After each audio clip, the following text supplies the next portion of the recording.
Ya, jadi sedikit Bang Handi, saya ingin luruskan yang tadi ya. Di dalam Kejadian 49 nomor 10 diterangkan begini.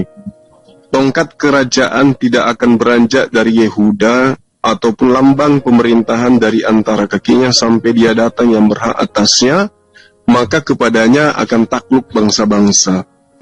Jadi orang yang berhak kemudian mengambil kerajaan Yehuda itu adalah orang yang mampu menaklukkan bangsa-bangsa. Sementara Pak Martin dan juga Saudara Lamsen menerangkan ajaran kasih ke dia. Bagaimana mungkin kemudian mampu menaklukkan bangsa-bangsa kalau metode kasih seperti konsep mereka yang kemudian dijadikan sebagai acuan penilaian terhadap kebenaran. Nah, lalu kemudian tadi Pak Martin mengatakan bahwa miliaran manusia menerima ajaran kasih itu karena ajaran kasih itu sangat mulia. Ini adalah satu cara pembodohan publik yang sangat-sangat menurut saya sangat memalukan gitu loh. Kenapa saya katakan kalau teori kasih yang kemudian digaungkan oleh Pak Martin benar dipegang oleh miliaran manusia di muka bumi ini, maka tidak ada perang dunia pertama, tidak ada perang dunia kedua, tidak ada penjajahan terhadap Nusantara 3 abad lebih.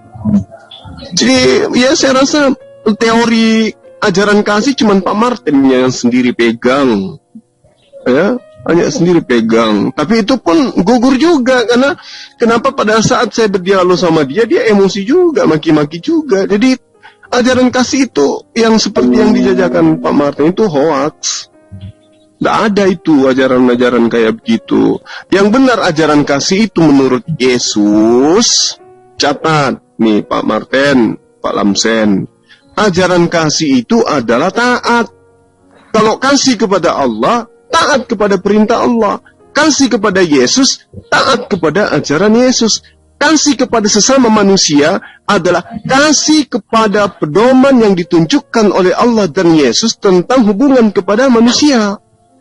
Jadi bukan dibikin-bikin kasih itu. Kasih itu adalah memaafkan. Kasih pipi kiri, kasih pipi kanan. Tidak kayak begitu ajaran kasih itu. Ya, ajaran kasih itu adalah ketaatan terhadap Tuhan.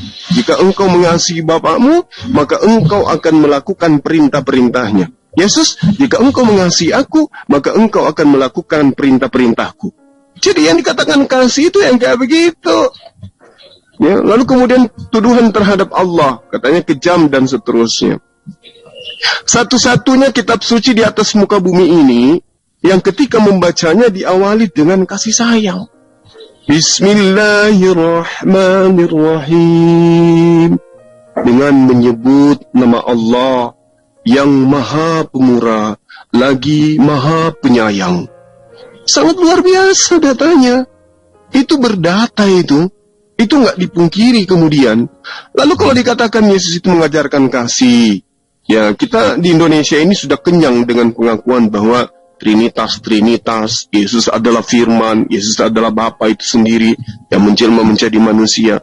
Kalau itu benar, berarti Yesus yang memerintahkan membunuh apapun yang bernapas. Ulangan 20 nomor 6. Tetapi dari kota-kota bangsa itu yang diberikan Tuhan Allahmu kepadamu menjadi milik pusakamu. Janganlah kau biarkan hidup apapun yang bernapas. Ini siapa yang berkata di sini? Siapa yang sebagai firman di sini? Siapa sang firman yang berkata di ayat ini? Ayo. Yesus kan? Ya harus diakui Yesus karena Yesus itu adalah Bapa itu sendiri. Berarti Yesus yang memerintahkan bunuh semua dengan pedang seisi kota. Jangan kau biarkan hidup laki-laki, perempuan, baik tua maupun muda, sampai kepada lembu domba dan keledai. Berarti Yesus yang mengajarkan itu kan? Nah, lalu kemudian poin kedua, kalau benar ajaran kasih itu kemudian dengan kasihnya Tuhan dia datang membunuh dirinya di atas tiang salib. Satu hal yang perlu dipahami oleh Pak Martin dan juga Pak Lamsen, khusus untuk orang tua saya, sahabat saya berdua.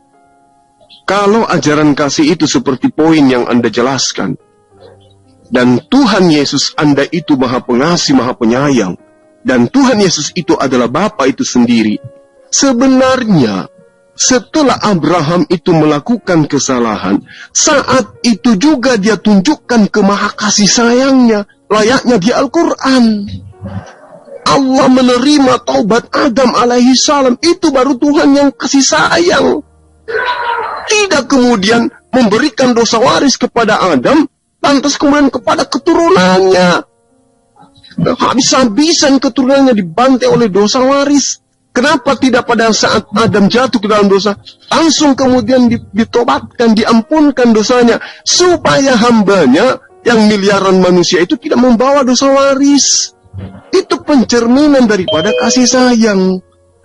Tapi kalau di Al-Quran, Adam alaihissalam memanjatkan doa kepada Allah, kemudian Adam diampuni oleh Allah. Itu baru perwujudan daripada Adam, Allahnya, Tuhannya Maha Pengasih. Bukan begitu Bang Handi? Iya kan? Iya Bang Juma. Nah ini dia tidak menunggu dari beberapa tahun kemudian, barulah ada pemaafan kepada Nabiullah alaihissalam. Padahal di dalam Al-Quran, di dalam surah Al-A'raf ayat 23, ketika kemudian Nabi Adam alaihissalam menyeru kepada Allah, Rabbana zalamna anfusana wa illam taghfir lana wa tarhamna lanakunanna minal khasirin. Iya, Allah kemudian menjawab. Bagaimana kemudian Adam itu diampuni oleh Allah? Ini mah tidak. Nunggu manusia mati-mati bertaburan, kemudian miliaran manusia mati. Barulah kemudian pertobatan itu datang melalui kematian Yesus di atas tiang salib. Ini lucu, ajaran kasih apa ini? Tertunda bertahun-tahun, bermiliar tahun. Maha kasih itu, ya seperti dalam Al-Quran itu yang saya katakan. Bahwa Allah mengampuni Nabi Adam alaihissalam seketika dia melakukan kehilapan di dalam jannah. Jangan malah menunggu sampai ribuan tahun, miliaran tahun, baru kemudian turun di atas muka bumi, nuzul, menjadi unyu-unyu, lalu kemudian dibunuh oleh manusia. Ini yang saya katakan bahwa ya, ajaran kasihnya itu tidak sesuai dengan fakta yang adil banget. Saya kira begitu Bang Handi untuk sementara. Mungkin ada yang ingin disampaikan oleh Bang Handi atau teman-teman. Waktu dan tempat silakan nih. Iya, makasih Bang Joma. Seperti yang Bang Joma udah bisa menjadi moderator yang baik. Itu ada Ustadz Ahmad Wakib mau berbicara. Sepertinya silakan Bang Ustadz. Ya, assalamualaikum warahmatullahi wabarakatuh. Waalaikumsalam. Waalaikumsalam warahmatullahi wabarakatuh. Ya, jadi kalau saya baca beberapa literatur ya, memang sejarah pada waktu zamannya Yesus ini memang pada zaman itu negeri itu sangat-sangat miskin karena jajahan Romawi yang begitu kejam. Jadi kita harus bisa membedakan antara kasih yang dimaksud dengan orang-orang yang saat ini, dan kasih pada waktu itu pemberian kepada fakir-fakir miskin. Sehingga kalau kita nggak salah, di Bible itu ada beberapa kata-kata yang apabila kamu punya 2 baju maka berikanlah 1. Kan begitu ya Bang Zuma ya? Ya. Nah, itu jadi penderitaan mereka itu sangat betul-betul sengsara betul itu. Orang-orang di zaman itu ya orang-orang Yahudi, terutama orang-orang yang ada di daerah Nazaret. Nah, mereka itu memperjuangkan sebetulnya seperti apa yang terjadi pada Nabi Yahya ya, yang dibunuh oleh Herodes Herodes apa namanya? Arpata yang membunuh Yohanes Pembaptis. Itu kan karena tuntutan-tuntutan mereka untuk tidak membedakan antara kaum miskin ini, sehingga ada kata-kata bagaimana kita bisa makan satu meja. dengan mereka, sementara posisi ekonomi yang begitu, kesenggangan ekonomi yang begitu besar jaraknya. Nah, perjuangan-perjuangan itu yang dituntut adalah kasih. Jadi maksud agama kasihnya itu ke situ, kepada fakir miskin itu. Kemudian untuk timbul kata-kata kasihnya musuhmu itu nanti dulu itu dari siapa? Kita tahu sejarah Paulus kayak apa. Kita mengerti semua. Paulus kan membunuh mereka. Sementara di sisi lain, Paulus mengaku bahwa dia adalah murid Gemayel ya, Gamal Bre lah, bahasa apa namanya, Gemayel kalau di sana bilang dia. Dia murid Gemayel. Mana ada murid Gemayel dia melakukan pembunuhan kepada orang-orang lain? Tidak mungkin itu. Kalau dia betul-betul murid Gemayel, tidak mungkin dia akan melakukan pembunuhan kepada murid-murid Yesus. Jadi di situ ada kontradiktif di situ. Sementara di sisi lain dia mengatakan murid Gemayel. Nah, nanti kalau kita naik lagi kepada peristiwa Damaskus, makin runyam lagi itu. Itu mungkin dari saya sedikit. Jadi beda ya, ada kasih yang di satu sisi itu adalah perekonomian yang diperjuangkan oleh Yesus untuk umat-umat yang pada waktu itu betul-betul sengsara karena jajahan Romawi, dengan kasih yang diosong sekarang ini oleh orang-orang Nasrani yang saat ini, orang-orang Kristen yang saat ini. Jadi ada dua. Bagaimana menurut Bang Zuma? Silakan Bang Zuma. Terima saja saya. Iya, Ustadz. Jadi kalau kita berbicara mengenai kasih, lalu kemudian apa yang tertuang di dalam pengajaran Yesus itu sendiri di dalam kitabnya Sahabat Kristen, Yesus selalu menekankan kasih itu adalah mentaati perintahnya Dia. Kasih itu adalah mentaati perintah Allah. Itu pengajaran daripada Yesus. Nah, kemudian inilah yang tadinya menjadi tema utama dalam dialog saya dengan Pak Martin. Tapi Pak Martin dia yang milih tema tentang keautentikan Al-Quran dan juga Bible berdasarkan sumber. Tapi dia malah mengalihkan pernyataan-pernyataan dia terhadap kasih. Padahal tidak relevan di dalam kehidupan. Kalau saya kita milih tema Bang Juma. Oh iya betul. Setelah beliau menyerahkan ke kita ya, temanya terserah dia kan. Nah, lalu kemudian yang Ustadz sampaikan tadi itu benar semua itu. Bahwa yang diperjuangkan oleh Yesus itu adalah orang-orang yang tidak berdaya pada masa itu. Karena kenapa? Yerusalem pada masa itu dibawa jajahan daripada kekaisaran Romawi. Sehingga Yesus tampil sebagai kabar gembira, sebagai juru selamat bagi orang-orang fakir. Karena itulah diperintahkan ketika ada orang anak muda yang datang kepada dia ditanyai, "Wahai guru, perbuatan apa yang hendak saya lakukan supaya saya memperoleh hidup?" Dia diperintahkan, lakukan apa yang ada dalam hukum Taurat. Jangan membunuh, jangan menyembah ilah lain, dan seterusnya. Lalu orang kaya ini mengatakan, semua itu sudah aku lakukan. Nah, tinggal satu, kata Yesus berarti. Jual semua hartamu, berikan kepada orang miskin. Barulah kamu bisa datang kepada saya untuk menjadi pengikut. Jadi selalu Yesus itu mengajarkan ajaran kasih. Di dalam rangkaian petunjuk yang Yesus berikan kepada orang yang bertanya kepada dia tentang hidup yang kekal atau masuk ke dalam surga, tidak ada satupun yang berdasarkan pengajaran Paulus. Bahwa harus menyembah aku, harus mengimani aku adalah Tuhan. Aku terkutuk di atas tiang salib. Harus mengimani bahwa hukum Taurat, ketetapan Tuhan yang datang kepada Bani Israel itu adalah kutukan bagi manusia. Taurat adalah hukum sengat maut. Itu tidak ada Yesus ajarkan itu. Tidak ada sama sekali. Yesus mengajarkan apa, kemudian sahabat-sahabat Kristen mengaminkan apa. Makanya Yesus menekankan di dalam Yohanes 8:44 itu, iblislah itu yang menjadi bapakmu dan kamu mau melakukan keinginan-keinginan bapakmu. Poinnya sangat jelas seperti itu, Ustaz. Saya kira saya dulu mau bertanya kepada kedua pembicara ini gitu ya. Bukan bertanya ya. Ini kita bukan mau mengalihkan, artinya kita ke Nabi Isa, bahwa di zaman Nabi Isa kan memang belum ada ajaran perang ya, kalau nggak salah ya, nggak ada ajaran perang, ajaran kasih kan begitu.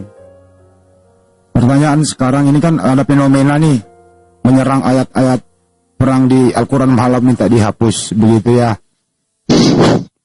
Iya, Bang Andi. Sudah menjadi semakin melebar nih sekarang nih. Perlu kita luruskan, mumpun ada dua narasumber nih. Bagaimana pendapatnya sih, kenapa sih Nabi Isa nggak diajarkan perang? Ya, kenapa hanya Nabi terdahulu saja? Dan terakhir kepada Nabi Muhammad SAW. Dan ada apa fungsi? Apakah ayat perang ini memang dipakai untuk radikal di Indonesia? Ini harus dijawab dan diluruskan. Silakan Bang Joma dulu apa Ustaz Ahmad? Silakan. Silakan Bang Joma. Baik, makasih Ustaz. Ya, jadi gini Bang Handi, umat Islam itu adalah rahmat bagi semesta alam ini. Berdasarkan terhadap ilmu yang mereka punya, kitab yang mereka punya, Tuhan yang mereka punya, dan segala aspek yang kemudian dituangkan di dalam Al-Quran. In ahsantum li anfusikum, wa in asa'tum falaha. Jadi sangat jelas itu, nggak ada keraguan di situ. Wa iza jaa wa'dul akhirati liyasu, ya, wujuhakum waliyadkhul masjida kama dakhalu awwala marrah waliyutabbiru ma alau tatsbira. Jelas, jika kamu berbuat baik, kata Allah, berarti kamu berbuat baik untuk dirimu sendiri. Sebaliknya, dan jika kamu berbuat jahat, maka kata Allah, kerugian kejahatan itu untuk dirimu sendiri. Nah, lalu kemudian Allah menerangkan, yang mau beriman silakan beriman, yang mau kufur silakan kufur. La ikraha fiddin dalam ajaran agama Islam itu. Sehingga poin-poin yang terjabar di dalam kehidupan umat Islam itu, kalau dia sandarkan kepada Al-Quran, maka jelas dia akan pengasih terhadap siapapun. Ya, dia akan pengasih kepada siapapun. Sehingga diterangkan dalam Al-Quran, umat Islam itu kudu wajib duduk di dalam posisi innamal mu'minuna alladhina idza dzukirallahu wajilat qulubuhum. Itu poinnya. Jadi bagaimana mungkin kemudian ada kekerasan di dalam kehidupan umat Islam jika kemudian umat Islam itu mendudukkan hidup matinya dengan Al-Quran. Wa iza tuliyat alaihim ayatuhu zadatsum imana wa ala rabbihim yatawakkalun. Jadi kalau ada kemudian murtadin yang mengajarkan menghapus ayat-ayat suci Al-Quran yang katanya dijadikan sebagai dasar radikalisme, ini orang nggak cukup satu. Kalau dia makan, intisari daripada makanannya, saripati makanan yang dia makan itu nggak sampai ke bagian atas, jatuh ke bawah semua. Jadi yang ada di dalam pemikirannya ya hanya kebencian terhadap Al-Quran. Dulu sebelum dia murtad, belum ada orang Kristen yang berdiri dengan beraninya mengatakan itu terhadap Al-Quran. Gak ada. Karena sahabat-sahabat Kristen itu tahu bahwa umat Islam di dalam pengajaran agamanya, mereka pun yang Kristen tahu Islam itu adalah rahmat. Mereka tahu itu, cuman mereka nggak mau menerima Islam oleh karena hidayah belum dapat. Lalu kemudian mereka tidak kuat menjalankan syariat. Tapi yang satu ini si murtad, ya memang dia itu saya katakan dia nggak cukup satu.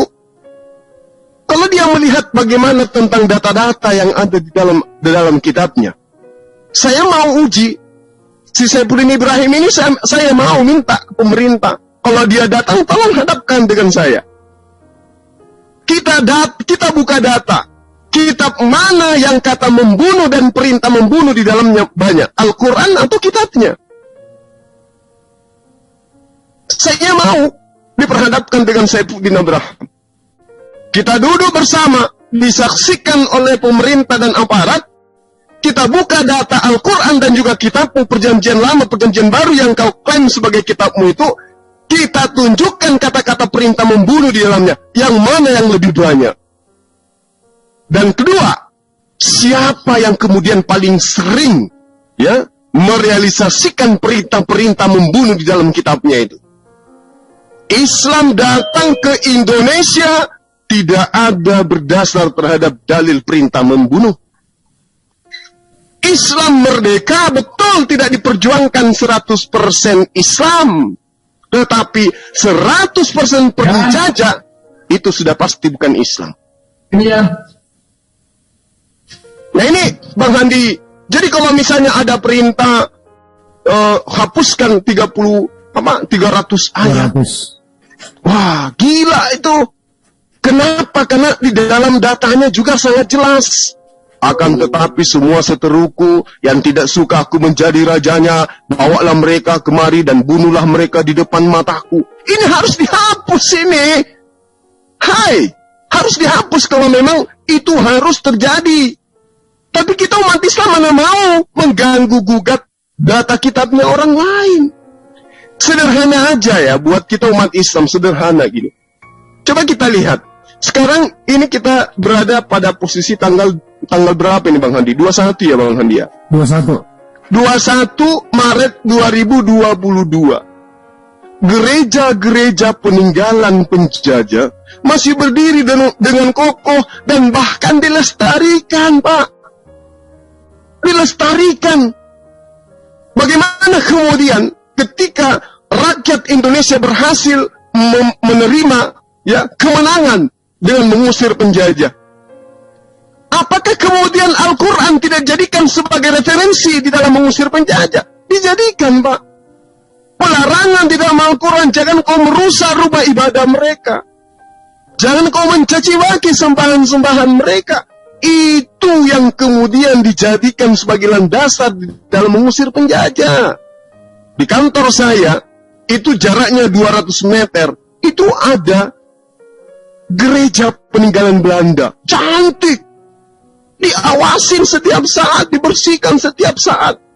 Ya, tukang-tukang bersih jalanan itu orang Muslim semua. Mereka membersihkan, tidak pilih kasih. Wah, ini gereja, jangan disapu. Tidak, Pak. Dijaga dengan begitu indahnya. Nah, coba kita bayangkan kalau kebalik. Yang menjadi Nusantara ini adalah tentara-tentara Arab. Tentara-tentara Islam. Begitu orang-orang non-Islam mengusir penjajah-penjajah yang sudah 300 tahun namanya, membunuh, membuat wanita janda, anak-anak menjadi yatim di Nusantara ini. Apa kira-kira kita ini yang minoritas, sebagai pengikut para penjajah, masih bisa menghirup udara segar? Tidak. Itu saya yakinkan tidak. Kenapa? Coba kita lihat Islam di negara-negara minoritas. Bagaimana Islam minoritas di sana? Oh, masih segar di ingatan kita dan penglihatan kita. India, Islam di sana dihabisin. Di Cina, coba, di mana-mana Islam itu. Bagaimana kemudian sekiranya tentara Irak, tentara Iran, tentara Palestina, Arab Saudi datang 300 tahun lamanya menjajah di negara ini dengan paksa mendirikan rumah-rumah ibadah. Begitu tentara-tentara Islam diusir oleh orang-orang yang non-Muslim dari Nusantara ini, kira-kira kita pengikutnya ini masih bisa hidup tenang nggak nih? Sepertinya nggak mungkin.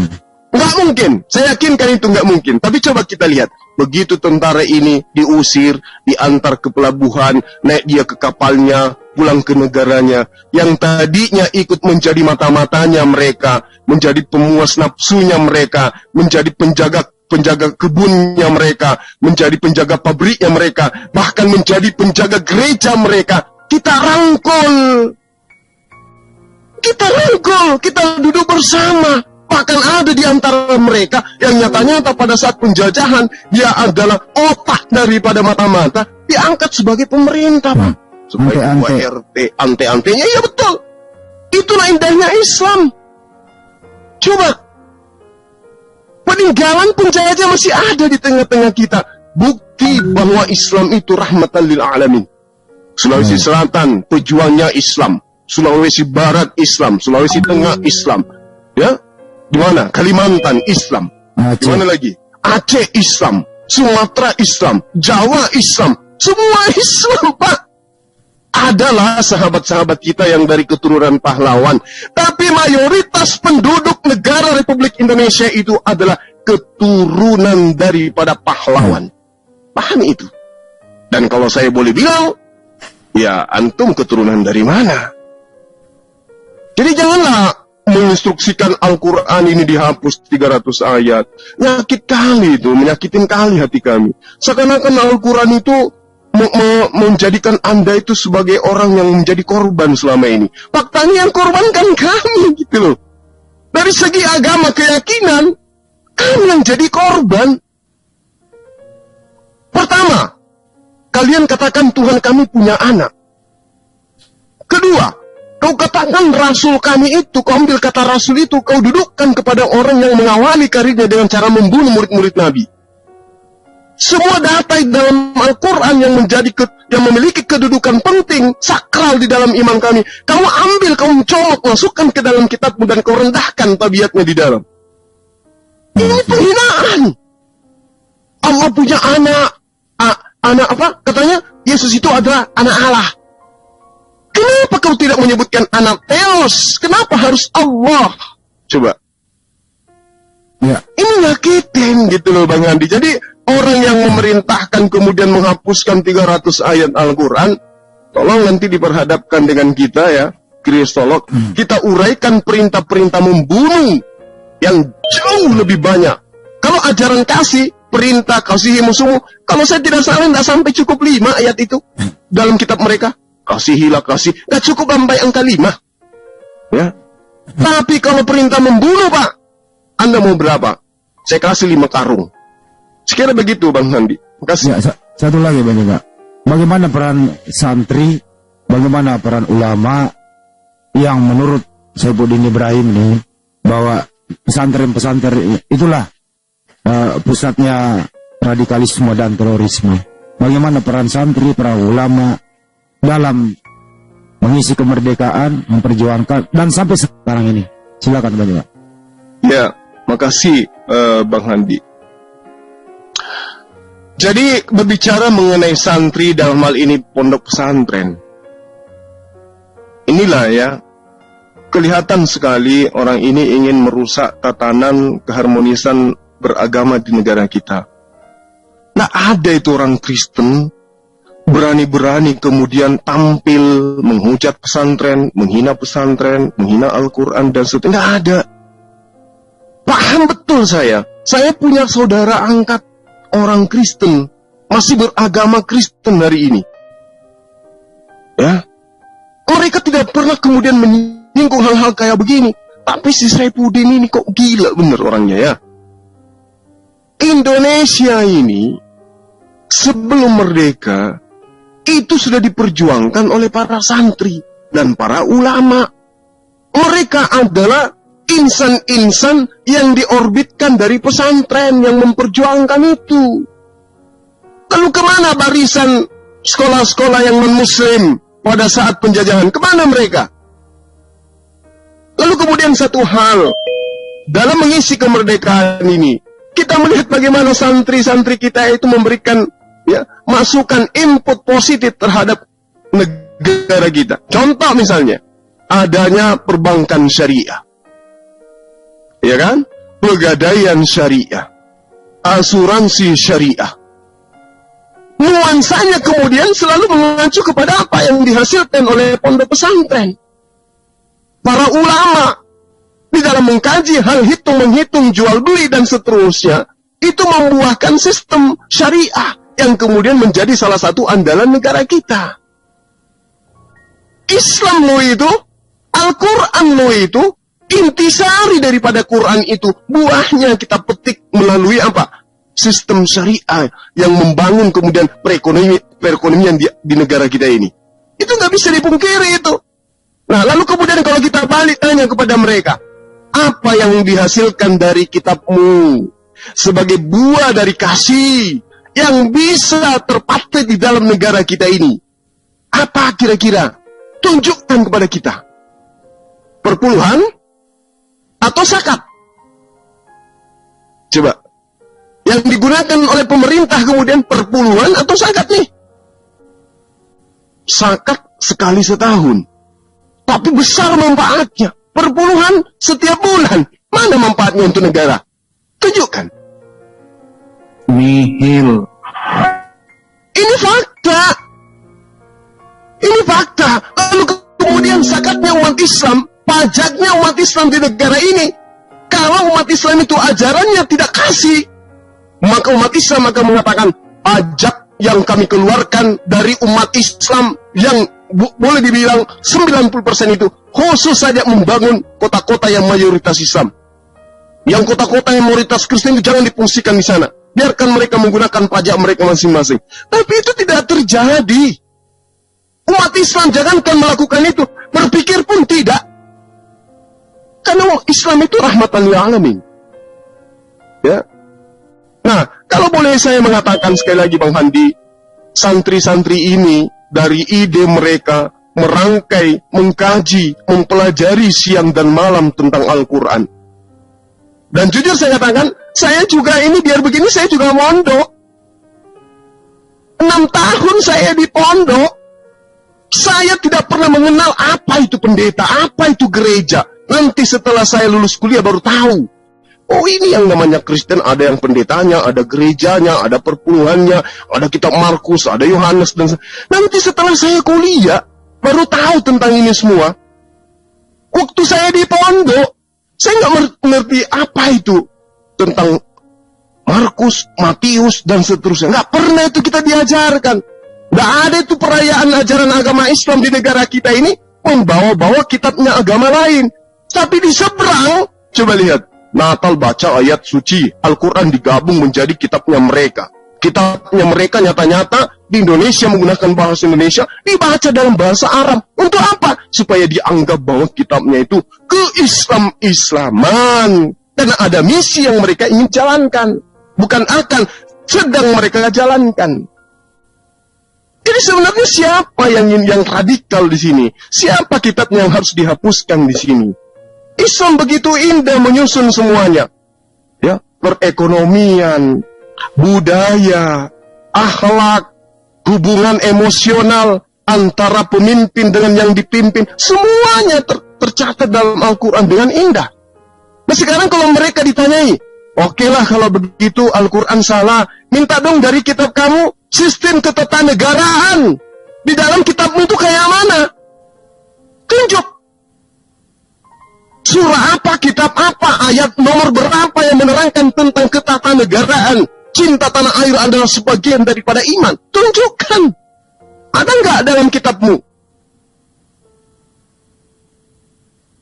Itu aja dulu poinnya. Jadi janganlah ya, teman-teman Kristen yang belum terkontaminasi dengan si murtadin odong-odong yang tidak cukup satu ini, jangan mau. Kita ini sama-sama mengisi negara Republik Indonesia ini dengan perjuangan, dengan tetesan darah, dengan keringat, dengan olah pikir. Ya, kita jauh meninggalkan negara, kadang keluar negeri untuk mundur, maju, kembali ke negara kita, membangun negara kita. Tidak kemudian dilihat dari agama apa dia. Jadi jangan mau. Kalau kami para kristologi kemudian muncul, berdialog, mengkaji, menelaah tentang perbandingan agama, itu biasa supaya kita saling kenal satu sama lain, supaya kita saling memahami satu sama lain, supaya teman-teman Kristen memberikan edukasi terhadap jemaahnya. Kami pun demikian memberikan edukasi terhadap jemaah Islam. Bukan kemudian kami mengajak, wahai umat Islam, dengarkan, ini si fulan, ayo asap orang kalian, kita akan melakukan. Tidak ada itu. Kami hanya membentengi iman kami, supaya orang-orang yang senantiasa dari lorong ke lorong siang malam, membawa Indomie, membawa tabloid-tabloid, itu kita hindarkan dari generasi muda kita. Itu yang terjadi, wahai Saifuddin Abraham. Kami tidak pernah itu membungkus Bible, ayat-ayat Bible dengan menggunakan bahasa Arab demi untuk mengukuhkan keislaman kami. Tidak. Tapi sebaliknya, ya, sampul bukunya berbicara mengenai Islam, isinya ayat data-data dari kitab kalian. Ini apa namanya ini? Ini yang dikatakan kasih gitu. Yang ditemukan di negara ini, kami mayoritas. Harusnya Al-Quran yang kemudian digunakan untuk membungkus Bible kalian untuk kami jajakan kepada orang-orang Kristen. Tapi apa yang terjadi? Kalian minoritas, kalian mengambil sampul Quran, sampulnya Islam, isinya ayat-ayat Bible. Gila enggak? Lalu kemudian coba lihat, tunjukkan kepada kami umat Islam satu ustadz yang berpura-pura menjadi misionaris Islam, ya, lalu kemudian masuk ke dalam sekolah-sekolah teologi mengajarkan tentang Al-Quran. Tunjukkan kepada saya. Tapi apa yang terjadi sebaliknya? 2 pekan lalu saya berdialog langsung dengan seorang misionaris, dan itu disaksikan live. Namanya Pendeta Muhammad Yasin. Dia mengaku dengan mulutnya sendiri menggunakan penampilan Islam sebagai misionaris masuk ke pesantren-pesantren menjajakan Bible. Hai, apa mata kalian tuh nggak melihat gitu loh? Kuping kalian itu sudah budak? Atau kalian lagi mempraktekkan semua pun yang faham la yarjiun? Mana ada ustadz dari kalangan kami umat Islam masuk ke sekolah-sekolah teologi menjajakan Al-Quran dengan menggunakan bahasa Yunani? Yang ada adalah dari kalian masuk ke pesantren-pesantren menggunakan bahasa Ibrani, menggunakan kitab kalian dengan menggunakan bahasa Arab. Untuk kemudian melucuti orang-orang, anak-anak yang sudah punya agama. Ini gila, men. Hapuskan 300 ayat. Negara ini tidak aman, nenekmu kiper. Kita aman-aman saja selama ini. Ya, saya ketika berjalan dengan sahabat saya orang Kristen, begitu mau sholat Jumat, Dinda mampir dulu ibadah ya, sholat Jumat ya. Oh iya Kanda, saya diantar ke masjid ibadah. Dia nongkrong ngopi di samping masjid. Itu yang terjadi dalam kehidupan kami. Padahal saya ini kristolog loh. Saya hidup Saya menyumbangkan umur saya untuk berdebat tentang lintas agama. Tapi dalam kehidupan nyata saya, sahabat-sahabat Kristen saya minta tolong tak kasih, minta bantuan saya bantu, minta nasihat saya nasihatin, minta petunjuk tak kasih petunjuk, minta tulus juga tak kasih tulus. Tak ada kebencian. Semata-mata kita tampil di YouTube ini hanya untuk memberikan edukasi orang yang beragama tetap dengan agamanya. Orang yang punya iman tetap dengan imannya. Tetapi landasan kemudian yang kami lakukan adalah silakan Anda memilih apa yang kemudian Anda anggap benar. Al-Quran menjadi pedoman kami. In ahsantum li anfusikum wa in asa'tum falaha. Yang mau berbuat baik pasti diterima kebaikannya. Yang jahat pasti terima kejahatannya. Orang semua sudah punya agama. Jangan lagi diajarkan agar kitabnya orang itu dihapuskan ayat-ayatnya. Supaya kamu memetik orang murtad. 1 murtad entah berapa pulusnya. 5 murtad entah berapa pulusnya. Allah di Islam itu nggak kenal yang kayak begitu. Ya, sekira begitu Bang Handi. Panjang lebar saya menerangkan ini. Paling tidak, ya mudah-mudahan Saifuddin yang menyebut nama saya dengan sebutan Sontoloyo, saya katakan Anda Sontotolol, loyo kaum. Oh ada ilmu, tidak memahami Quran, tidak memahami kitab Anda juga. Ya, ngatakan Zuma itu Sontoloyo, tangkap dia, nenekmu kiper. Dikiranya kita takut. Sekira begitu Bang Handi ya. Mudah-mudahan beliau ini, Saifuddin ini, saya akrab dengan anaknya beliau. Saya dengan Saddam kami sering chatting ya. anak beliau itu. Jadi kalau misalnya beliau masih nantinya selamat panjang umur masuk ke negara kita ini, karena dulu sudah sering di Facebook, ayo mari kita dialog baik-baik, nggak mau dia. Di WA malah dia nanya saya begini, Suki pengen apa sih yang mana? Semua yang mana, maaf saya tidak kenal. Lalu kemudian saya diblokir. Dengarkan itu Saifuddin Abraham. Sekarang giliran kau ketakutan, kau sebut juga nama saya. Tadinya kau bilang kau tidak kenal saya. Ayo bang, kita dialog. Saya Zulkifli Abbas. Yang mana? Saya tidak kenal. Saya yang dipanggil Bang Suma. Oh maaf, saya tidak kenal Anda. Saya diblokir. Giliran sekarang, tangkap juga si Suma sesanteloyo itu. Nenekmu kiper lah kau. Saya kira begitu Bang Andi. Iya. Mohon maaf, Ustadz Ahmad, saya terlalu panjang. Ya, ini harus saya sampaikan kepada teman-teman di luar sana. Karena baru-baru ini saya sampaikan, baru-baru ini ada dari umat Islam di bawah 16 tahun itu dimurtadkan lagi. Dan kita sementara cari pelakunya. Iya, saya dengar itu. Iya. Oke, makasih semuanya. Assalamualaikum warahmatullahi wabarakatuh. Waalaikumsalam warahmatullahi wabarakatuh. Hello to you ya. Kita kembali ke Ustaz Wakid dulu. Ustaz Ahmad Wakid, silakan Pak Iya. Ustaz. Jadi saya ingin menambah sedikit apa yang disampaikan Bang Zuma, Ustaz Zuma tadi itu yang begitu menggebu-gebu ya. Itu saya ingat ada namanya Snok Hordaya itu orang Belanda. Dia bukan cuma menipu di Indonesia loh. Itu sampai ke negara-negara Arab gitu. Dia masuk Mesir, dia bisa masuk ke Mekah, dia bagaimana dia mencari ilmu untuk menghancurkan Islam di Maroko. Jadi sebenarnya apa yang dikatakan Ustaz Zuma tadi itu, yang agama kasih ini yang mana sih? Kita atau mereka?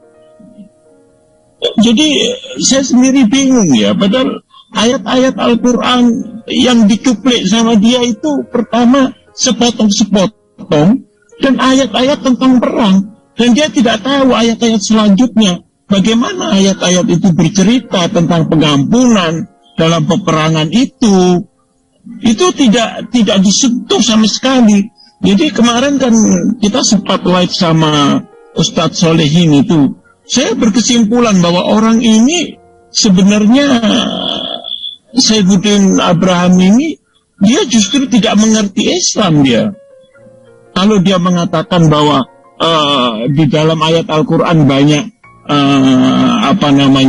ayat-ayat tentang terorisme, itu saya pikir dia betul-betul nggak ngerti. Jadi dari situ kelihatan sekali. Justru sebaliknya, di dalam Al-Quran banyak ayat-ayat yang kasih. Ya ayyuhan nas, inna khalaqnakum min dzakarin wa untha wa ja'alnakum syu'uban wa qabaila lita'arafu. Inna akramakum indallahi atqakum. Innallaha alimun khabir.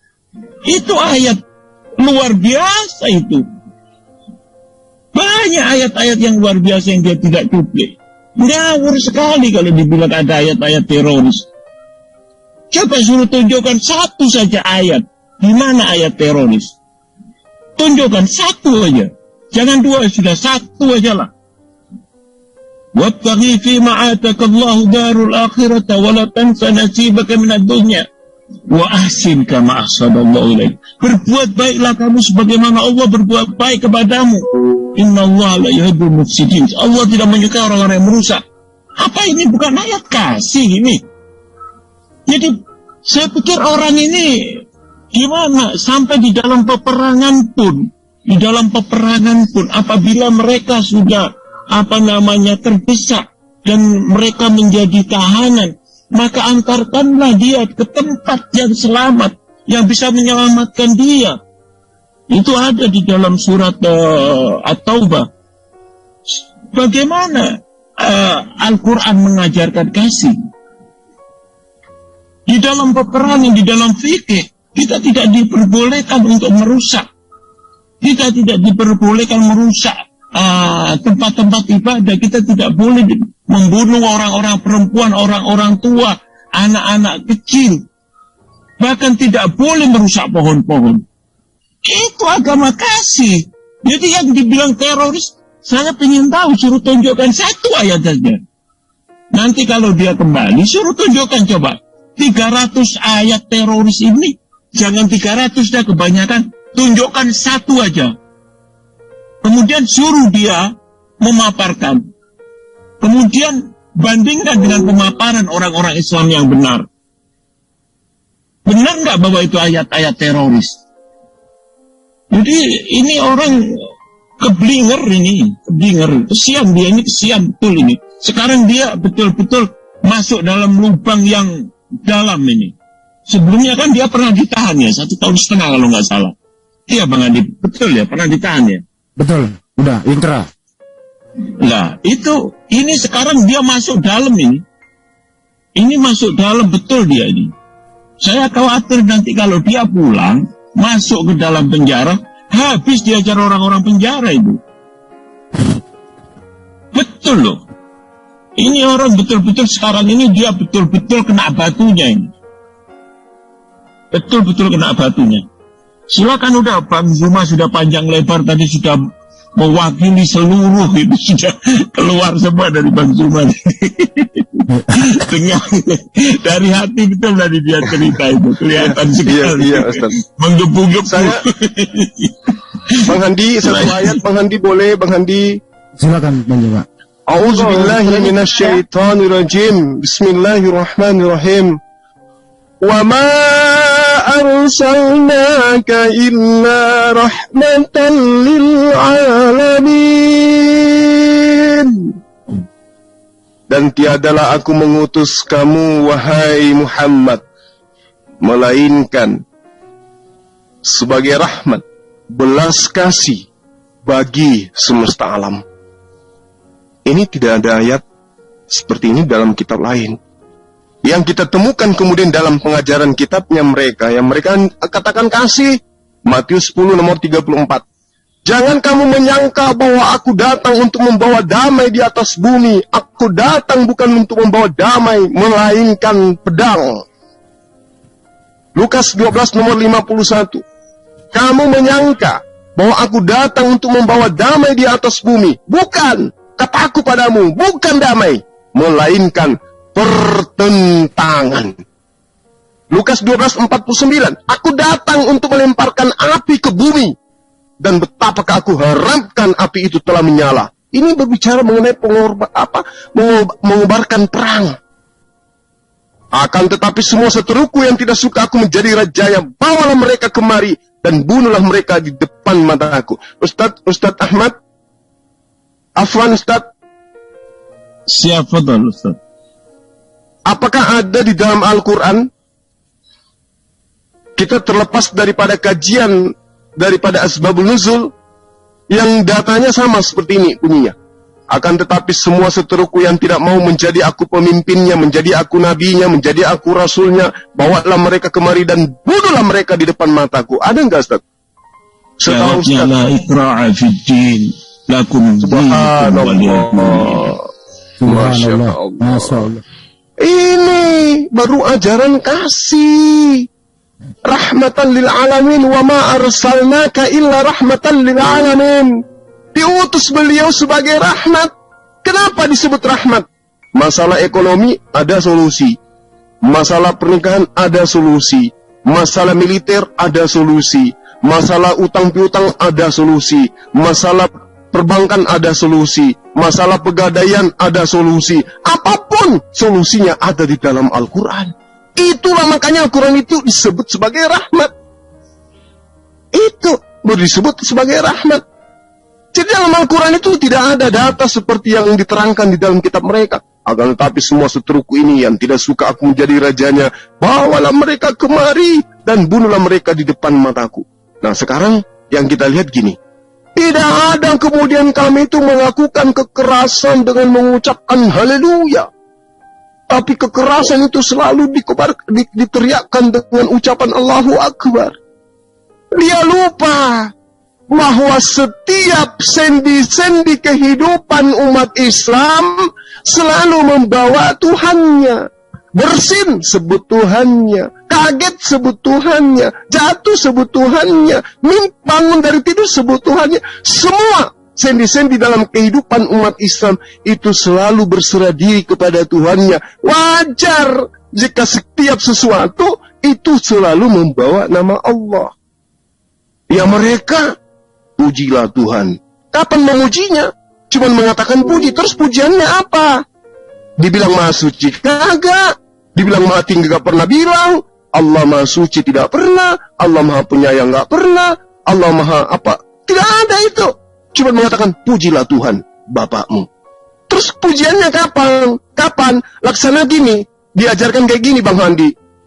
Untuk kemudian masuk ke dalam masjid, bacalah Assalamualaikum. Atau dia katakan berilah salam. Apa yang terjadi setelah mereka masuk ke rumah ibadah mereka? Salam. Salam. Bacalah basmalah 3 kali. Basmalah, basmalah, basmalah. Itu yang terjadi kepada mereka. Pujilah Tuhanmu. Puji Tuhan, puji Tuhan, puji Tuhan. Padahal puji Tuhan itu maha suci Allah, maha besar Allah, ya, maha tinggi Allah. Itu baru pujian. Baca Al-Fatihah 3 kali. Al-Fatihah, Al-Fatihah, Al-Fatihah. Bukan begitu, koclok. Saya kira gitu Bang Handi, ya. Terakhir. Alam itu, ya silakan Bang. Terakhir, hamdalah, begitu ya? Iya betul. Silakan Ustaz Ahmad. Fadal Ustaz. Iya. Jadi ya memang mereka tidak mengenal ini. Kadang-kadang mereka juga bingung. Masa Nabi katanya sudah selamat kok masih minta didoakan. Padahal kita ini di dalam agama ini ada namanya ta'zim, pengagungan. Kita mengatakan Allah subhanahu wa ta'ala maha suci dan maha tinggi. Begitu kita menyebut nama Muhammad sallallahu alaihi wasallam, kita menyebut nabi-nabi yang lain, kita bilang alaihi salam. Kita menyebut para sahabat radhiyallahu anhum, radhiyallahu anhu. Kita menyebut ustaz. Kadang-kadang kita bilang ustaz fadilatul syekh. Jadi ada ta'zim di situ. Yang ini mereka nggak kenal. Jadi mereka bingung kadang-kadang. Saya kadang-kadang dengarkan diskusi. Coba tunjukkan di mana di dalam Al-Quran Rasulullah itu sunat. Loh, ini orang kita ini umat Islam ini berpegang. Katanya Rasulullah, ini taraktu fikum amrin, faman tamassaktu bihi ma lan tudillu ba'dihi abada. Kitabullah wa sunnati. Saya ini meninggalkan kepada kamu 2 ajaran yang tidak bisa kamu pisahkan itu. 1, kitabullah. Kalau kamu tidak dapat di kitabullah, sunnati. Yang sekarang ulama mengatakan hadis-hadis kumpulan-kumpulan. Jadi kalau kita dicecar di dalam Al-Quran tidak ada, pasti ada di sunnah, ada di hadis. Kalaupun tidak bisa, kita masih punya. Fikih mengajarkan kita bisa kias. Kita punya ijma' ulama. Jadi, mereka nggak punya itu. Jadi kalau Anda bilang, coba tunjukkan di Bible, dia nggak punya alternatif lain. Jadi kita kadang-kadang dibingungkan oleh pemikiran mereka itu seperti menggambarkan kita itu seperti mereka. Lah itu Bang Zuma, kadang-kadang kita banyak. Kayak tadi saya lihat di YouTube kebetulan, nggak tahu siapa yang diskusi tadi itu. Di mana ada apa namanya Nabi sunat. La haula wala quwata illa. Coba tunjukkan di ayat Al-Quran. Ini orang nggak mengenal hadis. Dari mana ya itulah kira-kira begitu Bang Zuma. Sudah ini sudah sampai rumah ini Bang Zuma, saya sudah mulai dari dengerin dari tadi Pak Lamsen sama tanda pendeta tadi itu mulai dari Jombang sampai Malang saya ini.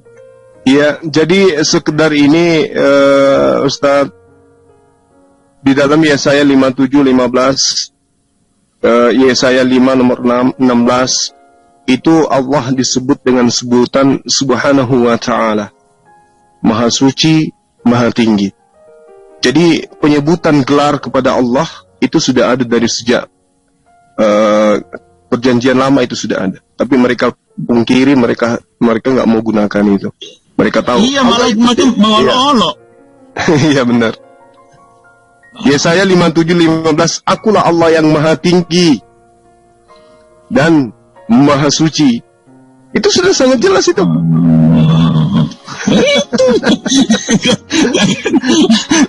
Mereka nggak menggunakan ya. Jadi aja diajar aja tapi nggak digunakan, itu masalahnya.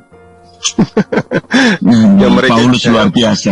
Iya. Oke. Makanya itu menggenapi nubuatan ini, Ustaz. Matius 23 nomor 15. Celakalah engkau wahai ahli kitab, orang-orang Farisi, orang munafik, engkau menjelajahi daratan, engkau menyeberangi lautan untuk mentobatkan orang masuk ke agamamu, lalu kemudian menjadikan mereka yang bertobat itu orang neraka dan 2 kali lebih jahat daripada engkau. Mereka yang menggenapi itu, Ustaz. Baik. Karena Islam tidak berasal daripada pengajaran ahli kitab orang-orang Farisi. Islam berasal dari Bani Ismail dan sahabat-sahabat Rasulullah Muhammad SAW yang tidak pernah terkontaminasi dengan ahli kitab sebelum Islam itu diajarkan baginda Rasulullah Muhammad SAW. Satu-satunya agama yang mengakui dirinya sebagai perpanjangan tangan tongkat estafet pengajaran ahli kitab hanya agama bla bla bla bla. Saya nggak kuat untuk menyebutnya. Jangan Demikian. Ya.